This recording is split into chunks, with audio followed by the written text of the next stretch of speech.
Hey, what's going on, everybody? It's Mark's with TCG Discussions coming in today with a OP11 tier list. Before we get into it, I just want to thank everybody for being an amazing support. We finally broke 1,000 subscribers on the channel, so shout out to you guys, the real people in the trenches who are going through this journey with me. I just want to say that while I was out doing annual training for the Army for 2 weeks and in the sticks with no service or anything, when I was finally able to get service, I saw a comment from a subscriber that they had taken one of my list to a regional and got top 32, placed 23rd with it. So huge shouts to you, man. And additionally, I just want to say that that's what this channel is about. That's what we're trying to do, especially with Blackbeard. We're going to be making guides, especially with the upcoming meta shifts and changes, and how do we play against those decks and what do we do. I look forward to continuing the journey with you guys and continuing to progress. Now the goal is 2K, and then eventually we're going to try to get to 5K, then we're going to try to get to 10K, right? And we're just going to keep this grind going. OP11, like our prior formats, right, we're not going to talk about this in terms of viewing things as we're sliding them up. We're going to talk about these decks, where they stand, and that's going to be the bulk of the video and why they are where they are. So I'm just going to flat out say in every tier there is probably some ambiguity about fluctuation. So I think overall Bella Betty stands above most of the purple Luffy leaders, but she could lose to Blackbeard, right? She could lose possibly to Bonnie or some of these other like more control heavy decks. It's entirely possible that you can interchange any one of these up here, but 100%, right?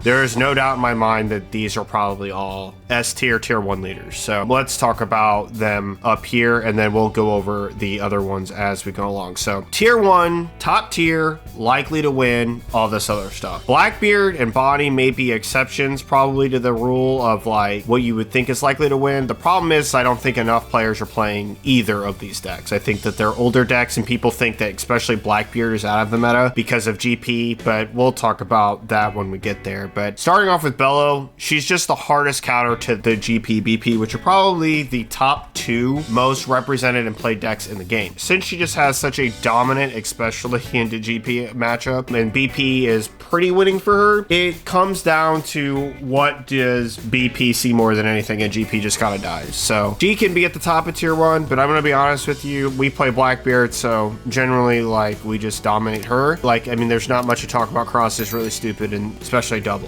But talking about GP, why is he at the top? He's very well positioned because really other than Bello and BP, he just dominates everybody else, right?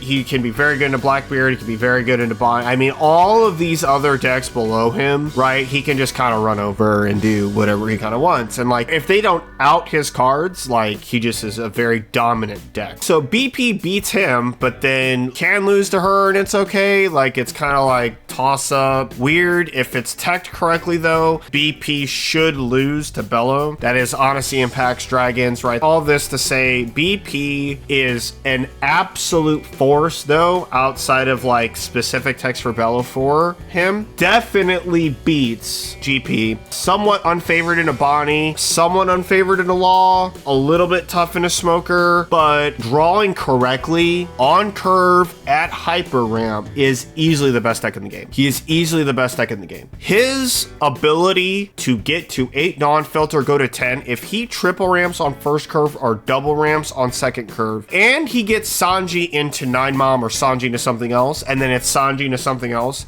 game over. I don't care who you are, what you are, whatever. There's only one check to all 3 of these decks, and it's this one, Blackbeard. Blackbeard right now, played correctly, basically has no bad matchups other than Buggy and GP. I'm gonna repeat what I just said, and I hope it lands with everybody. Blackbeard, outside of Buggy and GP, has no bad matchups. The Buggy matchup is only bad if he sees 10 cost, 10 cost, 10 cost, of which a lesser blocker variant just craps all over that line. But why? So he's just dominantly favored into Bello if played correctly. We just win 66% of those scenarios.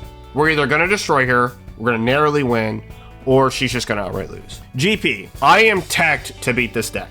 I have 2 Libs, 3 or 4 Laboon in my deck. I'm ready for this deck. Other teaches are not. And because I'm ready for this deck, I'm eliminating this as much as possible and mitigating as much as possible. All the GPs I played recently have all lost to me. They've all lost. BP. Because of Laboon, Augur, 7 cost Teach, Tempest Kick, and Dot Q, this deck is just completely miserable against us. The bottom line is that we are completely favored into 2 of these top 3 decks. We destroy Bonnie, absolutely destroy her. We draw 10 costs, get Burgess set up, we just win. Green Yellow Law doesn't really do that much to us. I literally beat a fully top listed Yamato earlier with 4 life left. This is a 50-50 matchup. If they're tech for rush, it's completely losing. Purple Luffy, I think I took the best shot a Purple Luffy can possibly give me, which was triple Katakuri into 9 cost Luffy, and they still lost the game. And by the way, they played Katakuri on their 4th turn, so just winning. Buggy, I take this deck out back all the time. You either draw 3 or 4 10 costs or you just lose the game. This is completely winning for Blackbeard.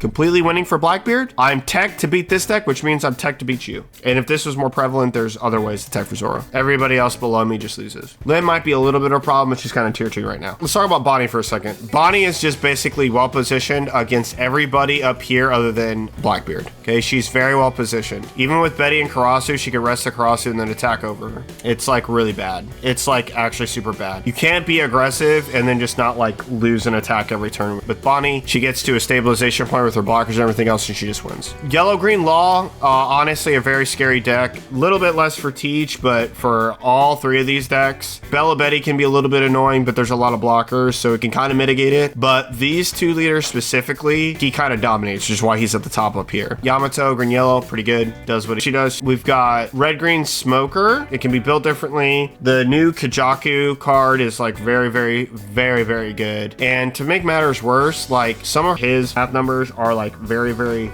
awkward for decks to just deal with. Like BP and GP, getting like 7-8 banishes on refunds with the 5-7 Smoker is very, very annoying. There isn't a good way to get rid of the Smoker if Tashiki's on the board and establish alongside of it. And to make matters worse, like again, Hody Jones coming down, which I think is like the best thing for these decks because they're green, is like Hody Jones just turns off Dawn for Gum Gum Giant. So unless you're playing like the Don Quixote variant to BP, you don't have like a tech around some of the top end for green, and that tech just turns off your ability to use Giant, and so you can't protect yourself, and you can sometimes just die to bricks in the end. Ploofy, I'm solidly convinced this guy's close, but not really up there. I think that the issue with him is that like taking life and getting Kata and 9-Mom is like definitely the way to go. The question is like, how do you build him after that? And I'm not really sure that like there's like a good way outside of just like a straw variant. Like, do we go straw? Do we go Big Mom? Because I saw some of that. Like Relay Blocker is like hyper good because it basically acts like as a block for Betty, and it's a bond play because you're going to get that ramp. Stopping an attack and getting a ramp is like really, really strong. Buggy. So Buggy, the problem with Buggy, so Buggy like dominates like right here, struggles a little bit right here, 50-50 right here, a little bit iffy right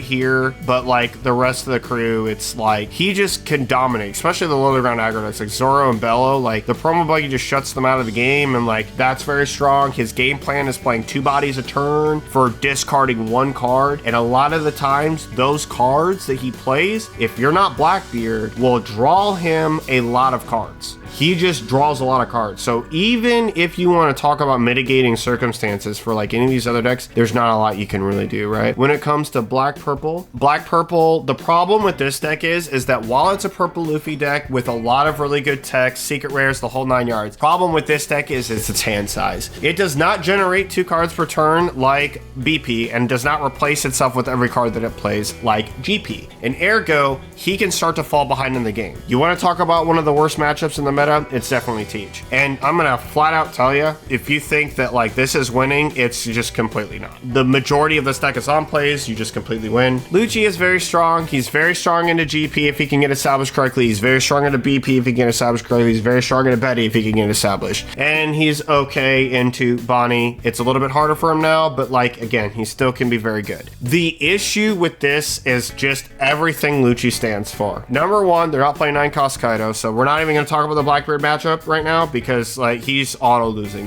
But these other decks, 10 cost Kuzan, all of these decks hate 10 cost Kuzan. Brook is like the #1 thing against Betty. 10 cost Kuzan completely destroys Bonnie, completely destroys BP, it completely destroys GP if he can get to it safely. There is not a way for the deck to even function correctly under 10 cost Kuzan because Brook is literally just popping everything under the sun. I mean, like 10 cost Kuzan effect plus leader effect plus 1 Brook swing just literally kills Sanji Pudding buff to 7. It's just insane. Lucci can contest with BP, but like I'm gonna also be honest with you, it's also difficult because there are a lot of ways that it can go wrong for Lucci. So it's just one of these things where we kind of have to check and see what's going on. 8-9 Sabo after 10 cost Kuzan is played is literally curtains for just about everything in this deck. They can play Sanji 9 Mom and then you can literally just play 8 cost Sabo and kill 2 cards. Zoro's fake as crap. He's just Hodor.death. I will say that he did get a little bit better with Honesty Impact, but Buggy has Mihawk proc, so Honesty Impact will protect the promo, and if the promo's on the board, Zoro just ceases to exist. Just nicks him out of the meta, right? So this right here, and this is a pretty even field, this is probably, what, 13 decks that are viable. So tier 1, this would be A tier, tier 2. And so, honestly, if you take any of these decks to a tournament, I think that you have a high chance of success. This isn't in necessarily any order because there's a lot of counters into counters up here, and I think that a lot of people may be kind of questioning whether or not Bonnie's that good. Just play her. Like, I'll just tell you, just play her. Tier 1.75, these are like, they can do some things, they'll make a splash, but they're probably gonna lose. So Kobe is actually super annoying because all the like low to the ground decks actually just get attacked over, and the removal decks like have a hard time actually getting rid of his stuff, so his board sticks. This is also a problem for BP because like some of the cards, again, like they just stick,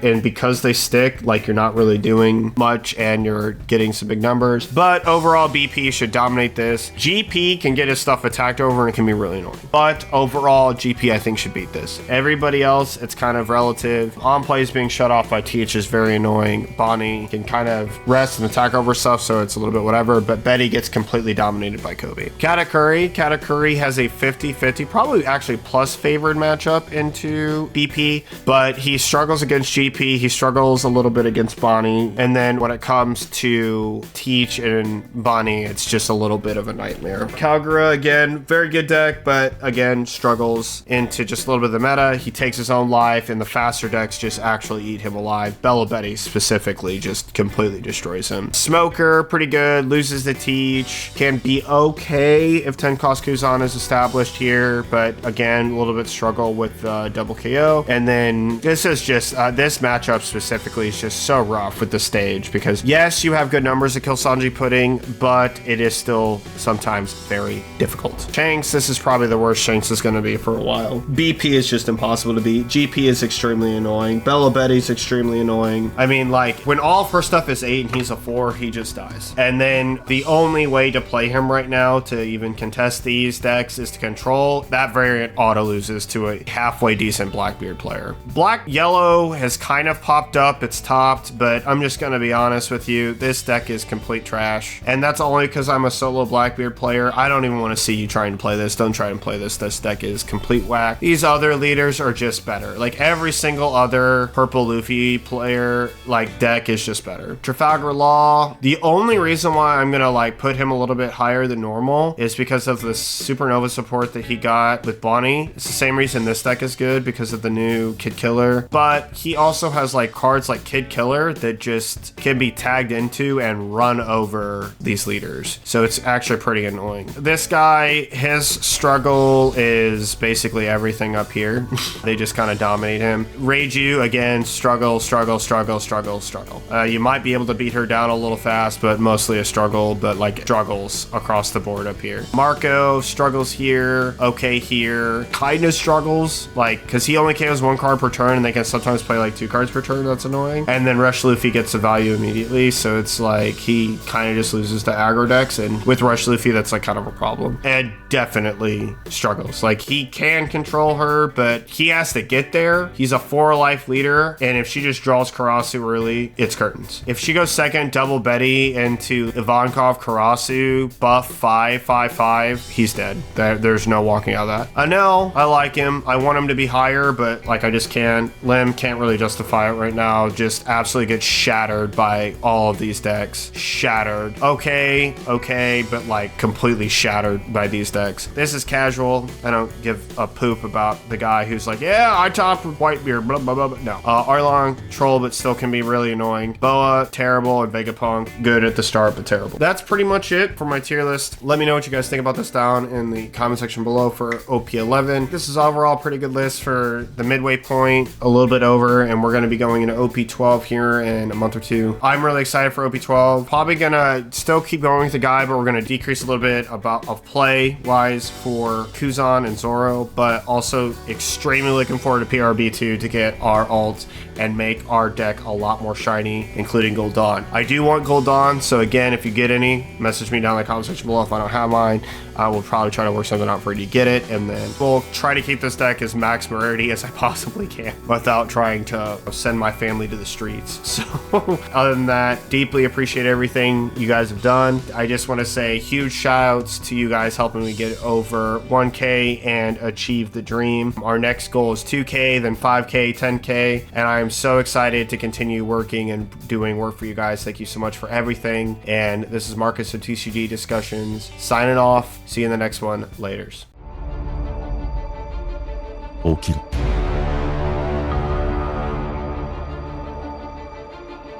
起きろ